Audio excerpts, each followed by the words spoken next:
All right. Well, welcome everybody. I'm so glad that you guys were willing to be a part of our very first Snapshot PD. This one is going to be on completing the prior written notice. The Snapshot PD is going to follow the format of no more than 15 minutes of content of teaching about whatever subject we happen to be talking about that day.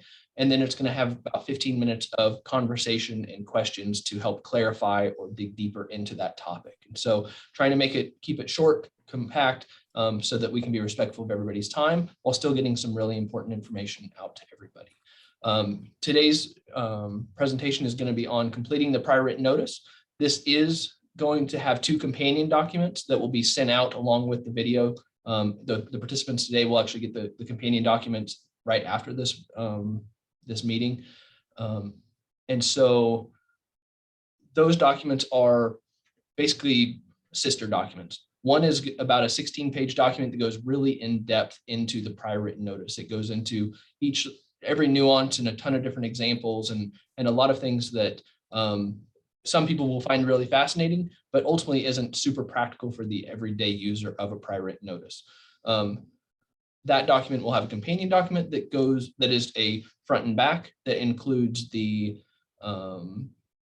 little bit about the purpose of it, and then more focused on how do you actually fill out the prior written notice with a little bit of examples. And then each of those documents will also have a sample of our form completed for Fred Flintstone that will kind of highlight and show some of what's being taught in this video as well as in the document. So we'll kind of go ahead and hit the ground running.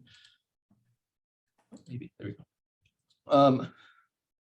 With this presentation, we're going to focus on the purpose of the prior written notice, because once you understand why a prior written notice is done, I do believe it helps complete the prior written notice. But then, of course, we'll talk about the actual, how do we fill out our prior written notice? Each organization has it organized a little bit differently. But overall, there's a state form that in Kansas, at least, most of them are pretty similar, but our guidance is going to be focused on what is in our WebKids system.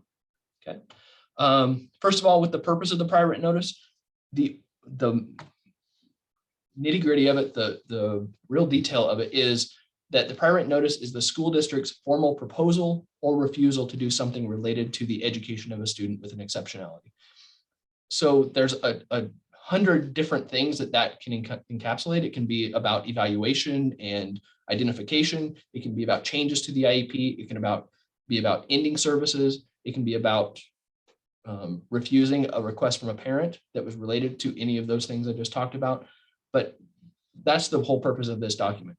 Everything that we do around an IEP meeting, the development of an IEP, all of that is really important work, but none of it is the actual plan, or like none of that is what parents agree to. Parents only agree to what is in the prior written notice that we propose to them, that we send to them.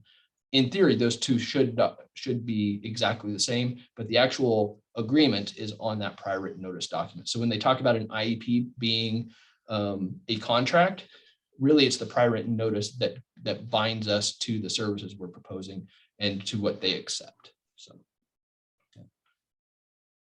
going a little bit more into that, see, these are some of the, this is what the law actually says about a prior written notice.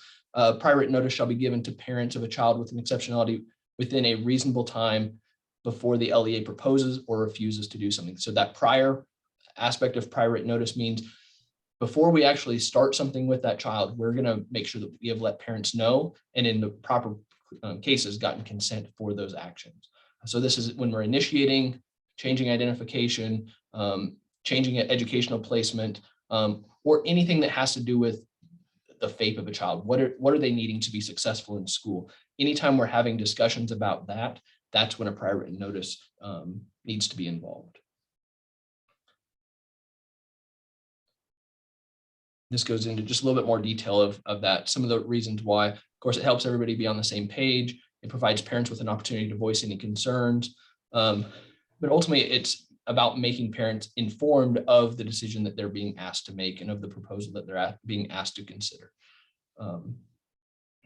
All of these 6 steps here are all just to meet that need of informing parents of what we're trying to propose. Then the list of different actions that a school might be taking or proposing where a prior written notice is needed are things like evaluation and reevaluation, whether we're refusing to do it or suggesting to do an evaluation. If we found that a student is not eligible for special education, anything around initial or change of categorical identification. So if we're changing a student from developmental delay to hearing impaired or another category, we have to make sure that we are using prior written notice, that form, to communicate that with parents. Same thing with when we're exiting services. Also anything with placement, so changing of whether a student is being included or being pulled out for services. Anytime we're talking about if there's a dispute about which actual building a child would go to, that's when a prior written notice would be needed. But that's more to communicate with parents about the clarity of it. But if there's a just general agreement about switching from one school to the next, a prior written notice is not needed. That's only if there's a dispute. And then a few of these other things that involve placement.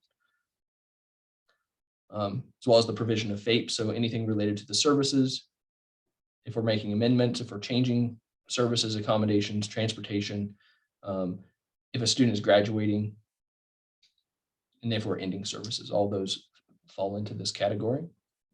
And then the other category, which other is actually quite a bit, there's probably several other things that could be included here, but things like if a parent is asking for an IEP meeting and we're not saying we aren't going to, maybe because we've already had 10 meetings in the last 3 months, and we're saying, hey, we're not going to meet right now, we would use a prior written notice to communicate that.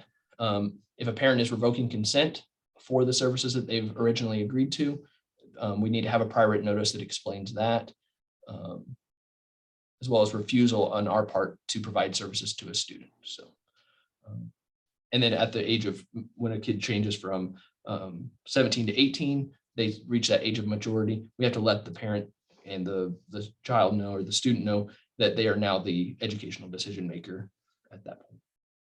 So those are just a few examples. This is not an exhaustive list, but these are probably the most common times when a prior written notice would be needed that occur in our schools. If you have questions, you can always contact me or look at some of the guidance that's available. When a prior written notice is not required are things around child study activities or general ed interventions, just general screenings that are done as part of the under Kansas law, whether that's child find in birth to, early childhood, or if that is, academic screeners that are done as part of assessment in an elementary or middle or high school. Just general interventions. If we are having a series of IEP meetings to try and work out a plan for a student, we don't have to do a prior written notice after each meeting.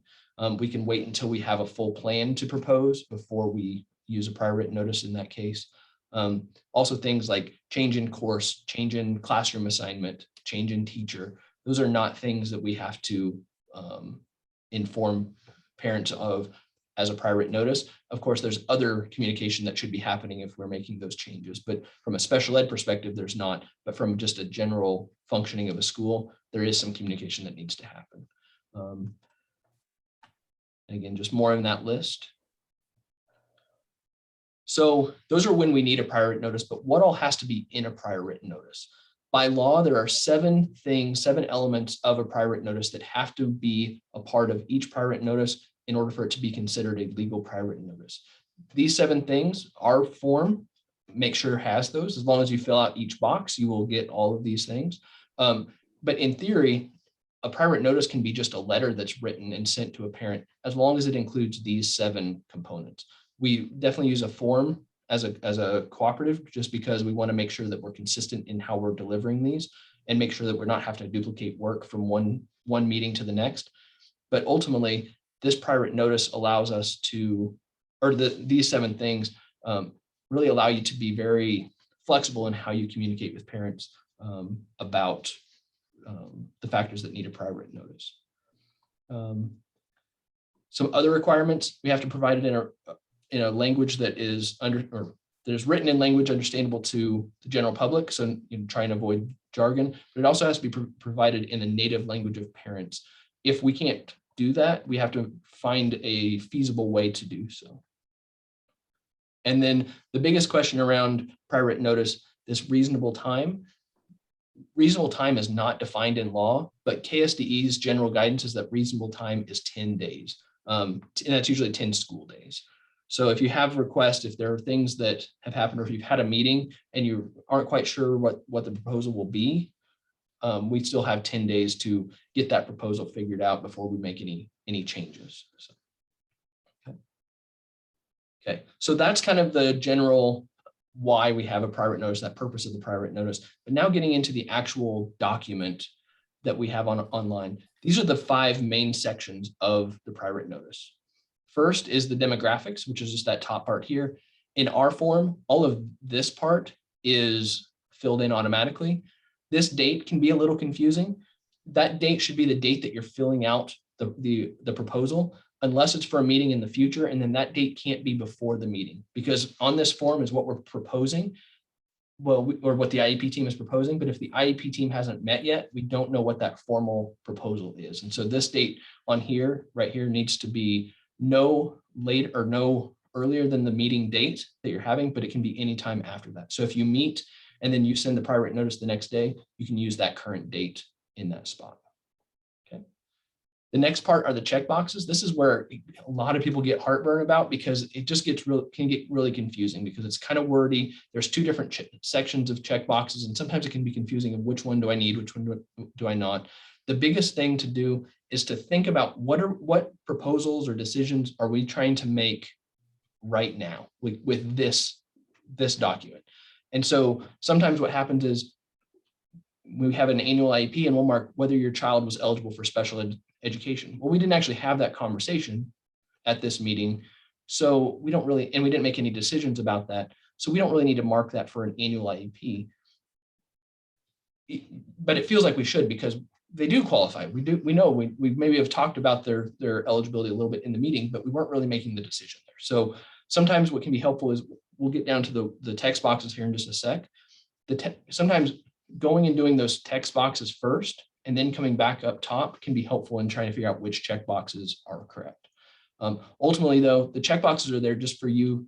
They're to help communicate, but they're also there to help you problem solve and realize, do you need consent or not? In our co-op, we get every prior written notice signed, or at least attempt to. So that these check boxes and how accurate you are is less critical than it might be in other places. But here you put the date that you met, and then you would mark which of these 4 categories actually match what you did or what proposal you're making. These should match up with the check boxes in the bottom part, the A through Fs.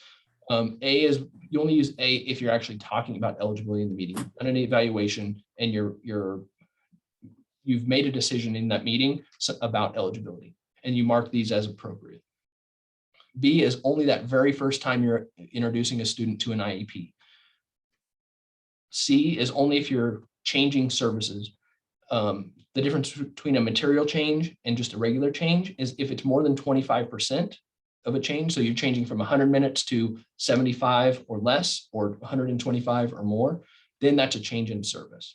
But also other things that are change in services are things like adding or removing a behavior plan, or adding or removing accommodations.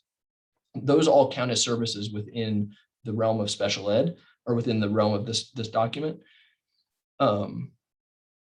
But it's like with a behavior plan, it's an all or nothing. So if you change a behavior plan, you don't necessarily have to mark this. You would just have to mark E, which we'll talk about in just a sec, because the behavior plan is a service, but there's not really time. I mean, sometimes it can have time in it, but in special ed reporting or special ed documentation, it's not really a time. It's they have a behavior plan or they don't. What's in that behavior plan is completely up to the IEP team, and can be changed relatively flexibly, more so than like just service times can. So that change in service can be something like that. Change in placement is if they're changing the environment in which they are receiving that service. So special ed service can be a pull-out service, or it can be an inclusive service.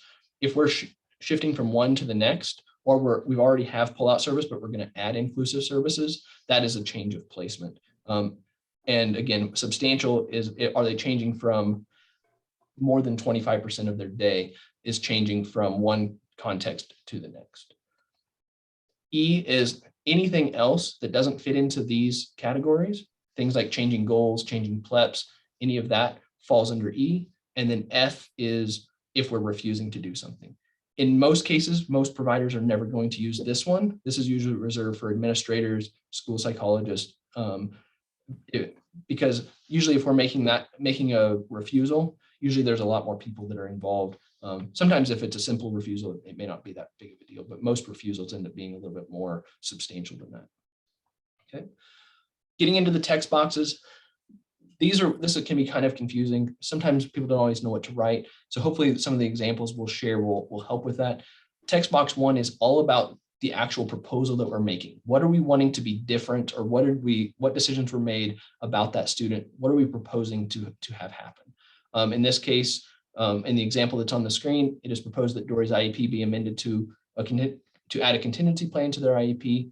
The big thing about this box is making sure that we have more detail than not. Detail here is really critical because this is what the parent is agreeing to. The more detail we have here, the clearer we can be of we're providing what we said we would or we aren't. Also, when if we're changing services from 20 minutes 2 days a week to 30 minutes 1 day a week, we need to be able to see in this proposal what that change is actually happening. If we just say we're changing it to 30 minutes per week, it may not always be clear. We need to make sure we have both what it was and it's changing to this if we're making those kinds of changes. There is no word limit on this. You can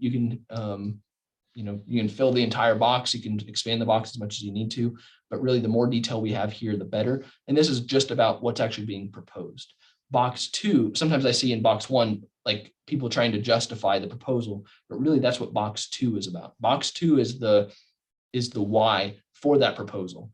So box 1 is what are we changing or what are we proposing to change? Box 2 is an explanation of why we think that change is reasonable. This always needs to be tied to student need, student data, and what we think the student needs in order to be successful to meet their goals.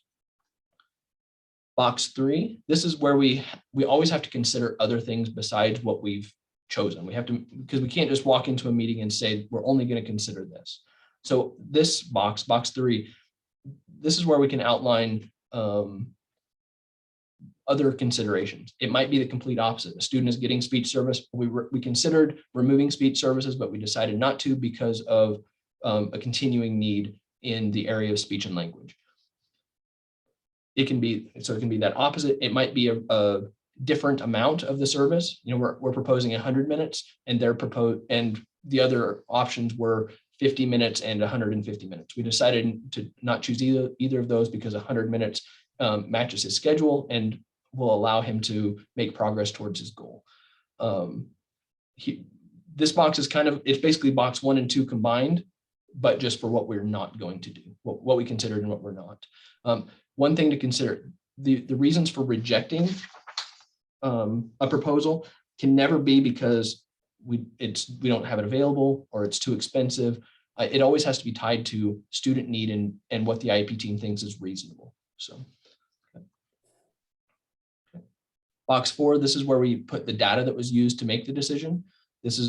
Think of things like general ed interventions, interviews that were conducted with different people that know the student, observations from different environments, a review of different reports or different records that might be available, everything from Part C records that we get on a Part C to B referral, all the way to attendance records or doctor's reports that are provided by the parents. And then we also need to include the tests that were used in making decisions. Okay. Box 5, this is where if there's nothing else, then you can talk about LRE or harmful effects. But if you have other factors that need to be included here, this is the place to put that. This is that kind of catch-all box. Like I say, you never want to leave a box blank. So if you don't have anything else to put there, put something about how this is the student's least restrictive environment, or how you consider the potential harmful effects and feel like they are that the benefits of the proposed services outweigh those potential harmful effects. Something like that would be great. But if you have other stuff that you think doesn't quite fit those other boxes, put it here. This is kind of that catch-all for when you don't know what else to do. Like I said before, the prior written notice is about making sure we have the right information. If it's in the wrong boxes, it really doesn't matter. It might cause some confusion with parents, but ultimately it's still legal. We just have to make sure that the information is there. The clearer it is, the better, but the location isn't super critical. The next part, that additional information part, this is just who sent the PWN, how it was sent, who it was sent to, what day you sent it on, and then how can parents contact the person who sent it. Pretty straightforward there. And then the bottom part is just making sure that parents check the correct box and sign in the right spot and make sure that they date it. Without that date, sometimes it can be hard to tell when the IEP went into effect, because the IEP actually doesn't go into effect until parents have signed this document, or whatever changes we're making don't actually go into effect until they consent to these documents. So, okay. All right. So that's everything to be covered. I'm going to open up opportunity for questions. What questions or what thoughts does this create? When I send my draft IEP or a SLP report, something like that, I didn't used to, but I have been also sending as the PDF, just to have the parent look over the prior written notice. Okay. Does that really matter one way or the other? I just feel as though there's so many things to look over. If they have that opportunity, that's helpful. The only caution to that is, as long as they understand that, hey, this is just an example of the form that you'll get at the meeting, that's not the actual proposal you're making. Because what that could get into is, because in special education, we can't do what's called predetermination. We can't go into the meeting saying this is what we're doing and only what we're doing, and we're not going to listen to anybody else. So as long as it's very clear of that, hey, I'm just sharing this just so you can see what it will look like, I think that's fair. And I think the way that we send drafts home and try to make it clear that this is a draft, that we're going to talk about this, we're not making decisions, I think that protects us from that predetermination. But that form, because the prior written notice is our actual proposal, that we probably have to make sure that that's clear, that proposal isn't actually active yet. Okay. Yeah. Does that make sense? Absolutely. Good. So then, sorry, was someone else asking a question? And I apologize if I don't have this right. So then do you still have it filled out when we're going into the meeting, or is that the predetermination if we're walking into a meeting with it filled out? It's not, but as long as you are willing to adjust it if the plan changes. So again, you can walk it. Predetermination is meaning that you've already made up the decision. But one thing that law has been very clear on is that it doesn't mean coming in with a blank mind. It means coming in with, we already have this kind of plan already proposed, this what we think is going to happen. And so being prepared for the meeting is fine, as long as we're willing to adjust it during the meeting. And so, if you talk about it, you originally think you're going to get 50 minutes of this service for a kid, and in the meeting you discuss, and it's actually going to be 30 minutes because of something that you changed. As long as you're willing to change it on the prior written notice, that shows that it's not predetermination. So then we can handwrite on it so that we can still have parents, as long as it's. Yep. Yeah. And if it's, yes, you can handwrite on it and do what you need to for that. Of course, upload it as you would. But another thing to consider is if there are a lot of changes and it just is going to be really muddy, prior written notice does not have to be sent home the same time as a parent as that we have the meeting. So if it's going to be a whole lot of changes, you can always say, hey, I'll get this document cleaned up and I'll send it home with Johnny tomorrow, or I'll mail it to or email it, whatever, however you're going to send it to them to get it signed. Of course, it's more convenient. We get a lot more signatures on time when we have it at the meeting, but it doesn't have to be at the meeting when we do it. So if the scenario is what I would describe. So. That brings up another question for me. If a parent needs a little bit of time they've read through everything. We have the meeting. They need a little bit of time just to think and digest whether or not they want the service or if they want to change a little bit.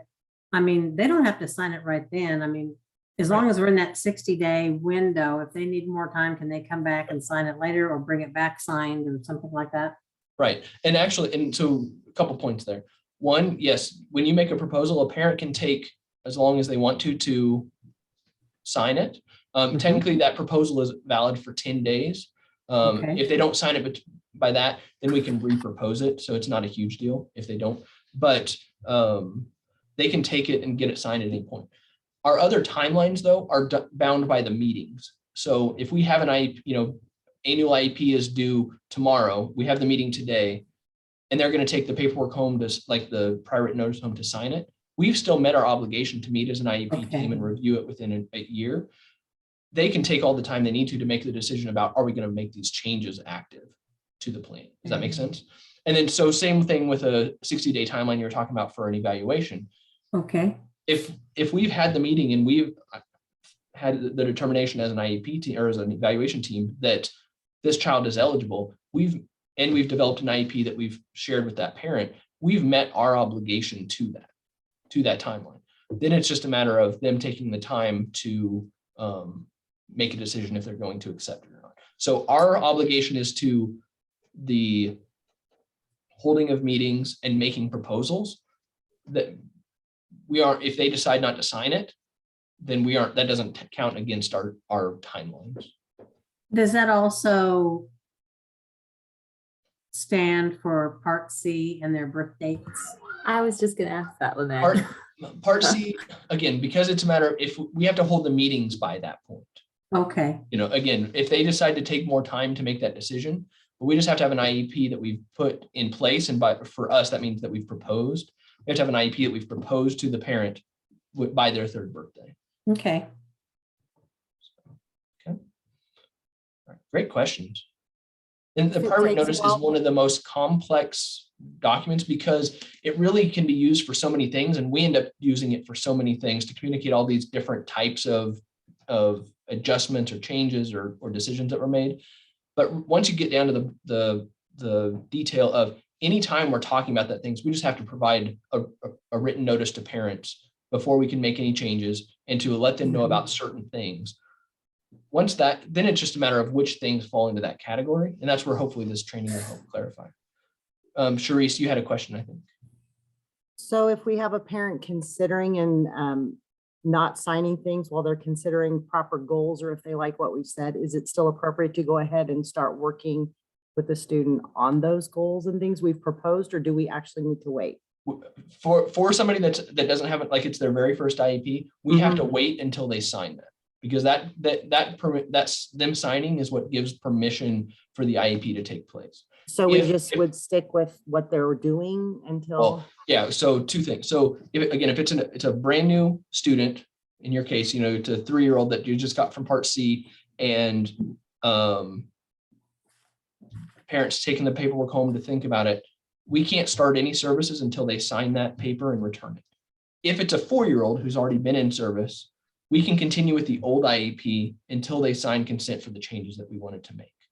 So if we're adding OT, or we're going to change from, in your case, the morning class, which is a shorter session, to the afternoon class, which is a longer session, we can't make that change until the parent signs. But we can keep doing what we were before, as long as parents haven't revoked consent completely. Okay. Yeah. Very good questions. Awesome. So go ahead. Kyle, I can't remember, I could find which box it was. So when you said if we're changing things, we need to list what it was and what it's going to be. I'm only thinking because I have one that it is like so much is changing that trying to wrap my head around how to even write this in I guess the other caveat to that is, because the reason I say to have what it was to what it's changing is when there's a whole bunch of things on there to clarify what it is.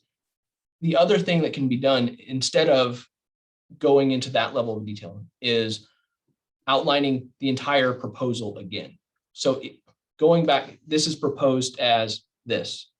Okay, And as long as everything that's currently being proposed is in that, that's fine. But the thing of if one thing is changing, we just want to capture that. If there's a bunch of things changing, just make sure that the whole proposal is outlined, and that's fair. So so I yeah, could even make sure- say like, speech is remaining the same, OTs are remaining the same, everything else will be change this, this, and this. Exactly. in Yep. service lines. That'd be fair. Just Okay. so the biggest thing is clarity. How do we, if either the parent who doesn't know what those services mean, like they don't know what a lot of that means, or if another provider were to read it, or an auditor were to read it, would they be able to see clearly, this is what's going to happen after this? Once parents sign this, this is what will all happen. Because if it just says Johnny's going to get speech for 20 minutes, well, were they already getting 20 minutes? Is that adding 20 minutes? Like, that's not super clear. And so anything we can do to help clarify just helps with that. So, Okay, because it just has to be, we have to know what we're committing ourselves to, and parents have to know what they're consenting to. Okay. All right. Any other questions? Awesome. And I will, like I said, I'll send the documents. Sharice, you'd asked in chat, you had asked about the PowerPoint. We've got a document that is this PowerPoint basically summarized. So I'll make sure and send that to you. It'll be a whole lot more user-friendly than clicking through PowerPoint slides. But we'll send you those. There's a longer version that's probably meant more for school psych, so we'll appreciate that stuff. Other people definitely will too, but school psychs I know will definitely enjoy it. And I say that as a former school Enjoy. psych. Yes, yeah. And then there's that front and back page document that'll have more of what we talked about today, just more practical advice. So, okay.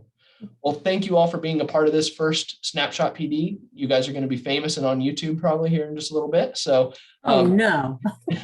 so hopefully you did your hair up nice and good for it. But again, I appreciate you guys so much for participating and asking really great questions, very thoughtful questions about prior written notice.